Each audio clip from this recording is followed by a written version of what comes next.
Terlihat itu bukanlah Master Ding yang bangkit, melainkan sebuah tongkat yang menyerang kepada Nefeng dan bocil imut Xiaojio. Mereka berdua pun bereaksi dengan melindungi diri. Hal itu juga membuat bocil imut Xiaojio menjadi pusing. Ternyata kata bocil imut bahwa tongkat itu bisa melawan dirinya. Nefeng pun bertanya apakah itu sebuah harta karun. Bocil imut merespon itu sepertinya agak familiar baginya, atau ia seperti tidak asing dengan tongkat tersebut. Hingga akhirnya Master Ding itu pun bangkit dari tumpukan batu dan memegang tongkat tersebut. Ia pun tidak menyangka bahwa niat pedang dari Nefeng begitu kuat. Jika bukan karena harta karun yang diberikan oleh tuan itu, dirinya benar-benar akan meninggoy di tempat ini.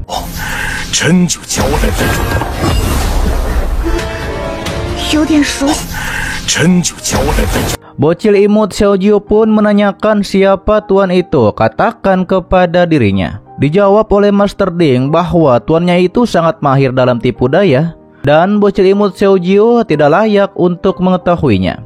Hal itu pun membuat bocil imut mengingat seseorang, akan tetapi ia tidak yakin bahwa orang itulah yang dijelaskan oleh Master Ding. Bocil imut Xiaojio menjelaskan kepada Nefeng bahwa orang itu adalah yang sangat menyebalkan. Terlihat Master Ding mengeluarkan kekuatan dari tongkat itu, yakni untuk menyerang kepada Nefeng. Ia pun menembak ke langit yang menyebabkan ketua klan naga dan adik-adiknya seperti terserap kekuatannya. Sementara itu Nefeng melindungi dirinya dengan tameng kekuatan agar tidak terkena kekuatan yang dipancarkan ke langit tersebut.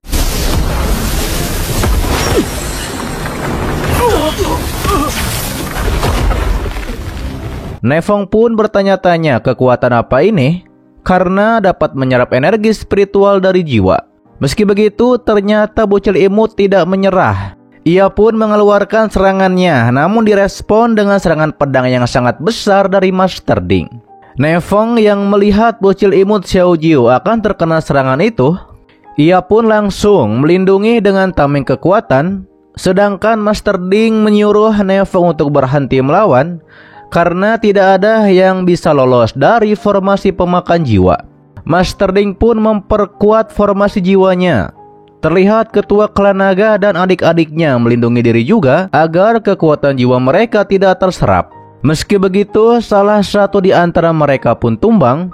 Ketua klan naga pun menyalahkan dirinya dikarenakan ia terlalu lemah dan membuat adik-adiknya menderita seperti ini. Akan tetapi adiknya yakni Aomang mengatakan, tanpa kakaknya ia mungkin sudah meninggoy sejak lama.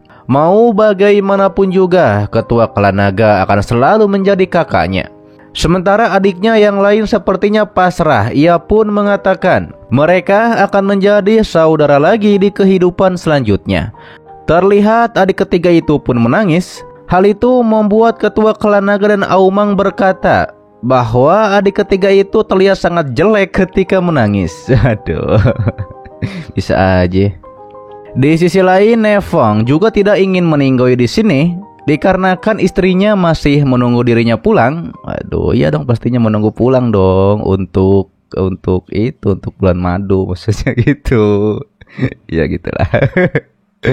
Bocil imut Xiaojio pun menyuruh Nefeng untuk mempraktekkan teknik yang ia ajarkan, yakni untuk mengaktifkan segel pelindung token ilahi yang dijaga oleh leluhur klan naga memakai darah Nefeng.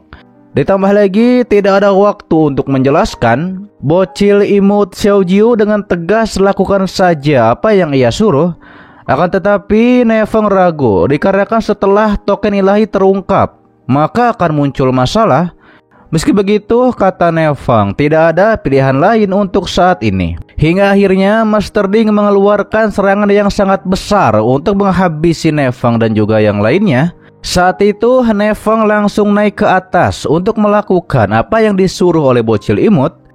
Ia pun mengaktifkan dengan darah untuk membuka jalan menuju kedewaan. Lalu kemudian token ilahi pun muncul dari atas langit.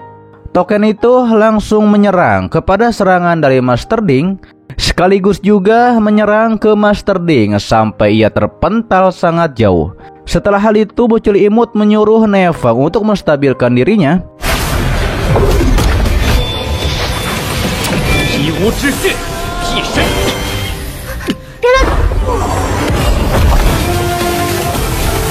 Sementara itu terlihat Master Ding walaupun terpental cukup jauh, ia pun sangat senang dan tertawa. Begitu mengetahui bahwa Nefeng memiliki token ilahi sejati, ia pun mengirimkan sebuah jimat untuk memberitahu tuannya bahwa token ilahi sejati telah muncul. Walaupun pada akhirnya Master Ding pun meninggoy di tempat itu. Ketika itu Nefeng pun mengetahui bahwa tempat ini tidak lagi aman dan mereka pun harus segera pergi dari sini. Ia pun memakai perahu terbang membawa ketua klan naga dan lainnya untuk pergi dari tempat tersebut.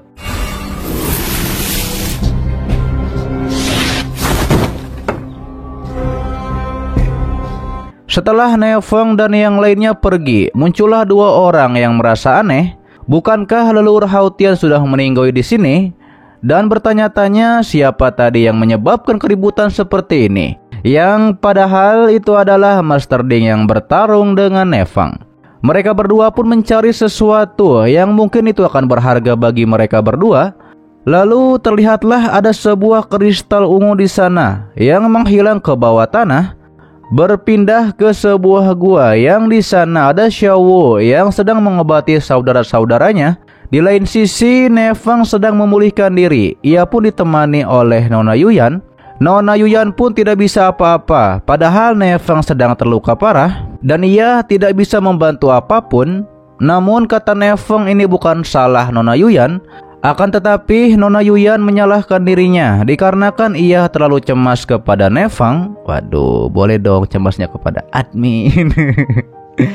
Sekalipun ia tidak pernah bisa menyusul Nefeng dalam hal kekuatan seumur hidupnya. Meski begitu ia tidak akan menyerah untuk menemukan jalannya sendiri dan membuat semua orang mengingat tentang dirinya. Direspon oleh Nefeng, pastinya ia menantikan hari itu terjadi. Nona Yuyan pun mengatakan bahwa obatnya sudah siap dan ia akan segera mengambilnya. Sedangkan Nefeng mengetahui bahwa masalahnya sudah seperti ini dan ia pun perlu mempercepat rencananya.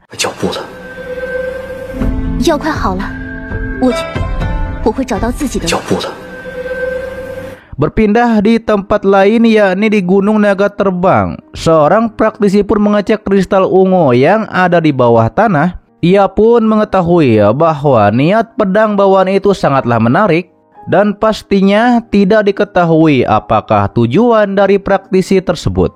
Sementara itu terlihat Nefeng sedang akan mengumpulkan energi, akan tetapi ternyata gagal.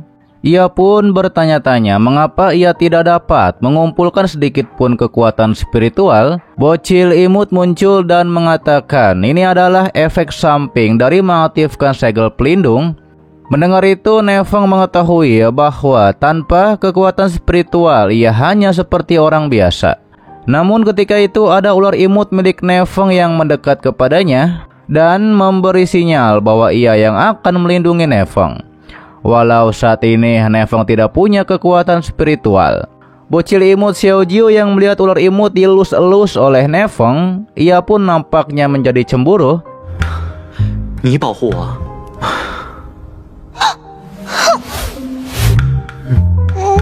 Dikarenakan ular kecil itu akan melindungi Nefeng, sedangkan dirinya saja berhasil menyelamatkan Nefeng. Hingga akhirnya Nefeng pun mengelus-ngelus kepala bocil imut dan mengatakan bahwa bocil imut Xiaojio kerja yang bagus dan bocil imut adalah yang terbaik.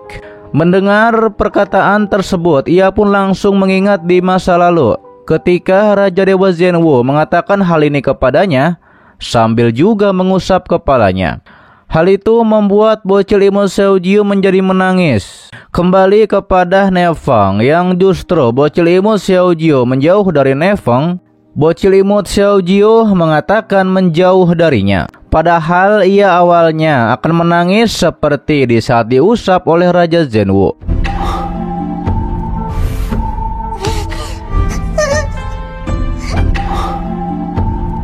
Sedangkan Nefeng berkata setelah ia hidup begitu lama, hatinya masih seperti anak kecil. Nefeng pun menanyakan kepada bocil imut Xiaojio, senior Huang Ling tidak menyebutkan segel pelindungnya.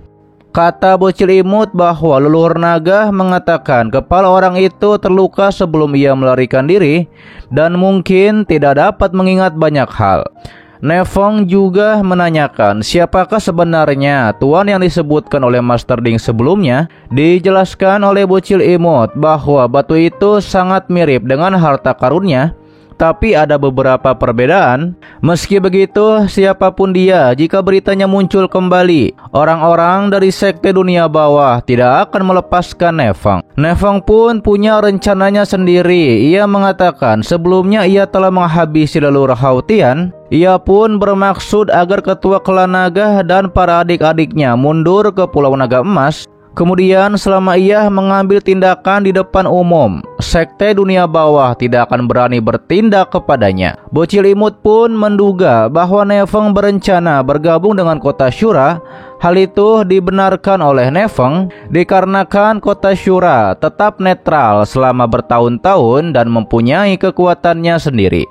Jika sekte dunia bawah menginginkan token ilahi, tidak akan bisa merebutnya secara terbuka dan hanya bisa mencurinya secara diam-diam.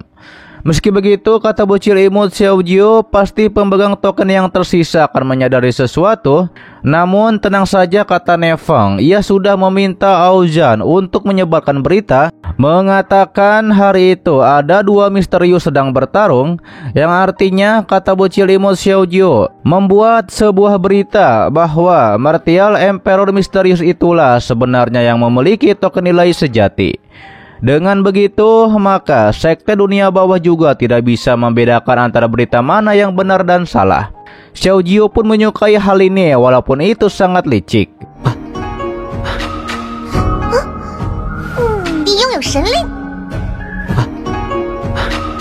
Lalu kemudian Nefong pun mengeluarkan mutiara api ilahi untuk diperlihatkan kepada bocil imut. Bocil imut Xiaojio mencoba untuk menyentuhnya, tapi terpental oleh kekuatan mutiara api ilahi yang ternyata itu adalah api surgawi yang dalam mutiara api ilahi. Bocil api surgawi tidak suka disentuh oleh bocil imut. Bocil api surgawi itu pun meminta untuk dilepaskan. Ia juga berdebat dengan bocil imut. Bocil api surgawi juga tidak suka dikekang dengan mutiara api ilahi. Setelah hal itu, Nefong menjelaskan secara rinci kepada bocil imut tentang api surgawi dan juga tentang mutiara api ilahi ini yang sebenarnya berasal dari mana. 说来话长。胡说！ Bocil imut pun mengatakan mungkin mutiara api ilahi ini adalah harta karun dari penguasa api ilahi. Ternyata penguasa api ilahi adalah sosok perkasa di domain dewa. Dikatakan dia memiliki harta karun yang dapat menyerap api yang tertinggi dan mengubahnya menjadi api ilahi. Dijelaskan oleh bocil imut selama perang besar pertama antara dewa dan iblis, terlihat bocil imut Xiaojio sambil mempermainkan api surgawi yang ada dalam mutiara api ilahi. Tidak ia sangka juga bahwa harta ini dijaga oleh Hualing. Lalu kemudian bocil imut Xiaojio membisikkan sesuatu kepada Nefong agar membuat bocil api surgawi menjadi patuh. Hingga akhirnya Nefong dan bocil imut akan melakukan sesuatu yang membuat api surgawi menjadi patuh. Dan sepertinya itu adalah pengeroyokan. Hal itu pun membuat api surgawi menjadi ciut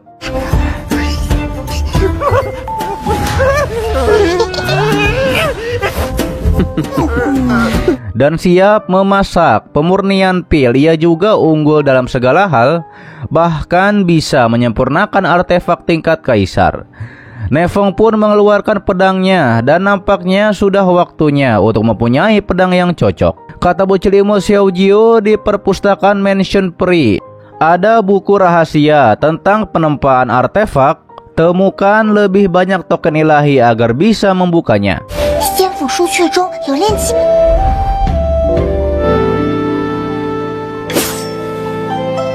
Sementara itu, di tempat lain diperlihatkanlah ada seorang pelayan yang melapor kepada seorang wanita. Wanita itu pun menanyakan apakah ada kabar dari wilayah Laut Barat.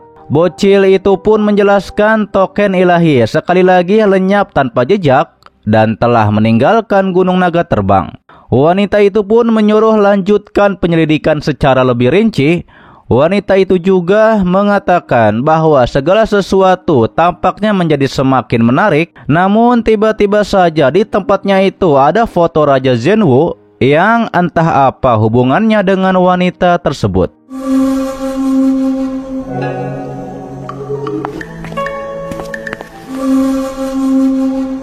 Oke guys, itu adalah lanjutan alur cerita Donghua Peak of True Martial Arts part ke-60-nya di season 3 kali ini. Untuk part selanjutnya seperti biasa akan diupdate ya setelah 1 minggu, yakni 2 episode. Oke. Terima kasih buat kalian yang menonton sampai detik ini dan selalu mensupport channel admin. Sehat-sehat buat kalian semua dan jangan lupa di subscribe agar kalian tidak ketinggalan setiap notif berikutnya. Loncengnya juga dipencet, oke? Agar kalian tidak ketinggalan setiap video baru lainnya. Dan sampai jumpa kembali di video selanjutnya. See you next time and bye bye. Assalamualaikum warahmatullahi wabarakatuh.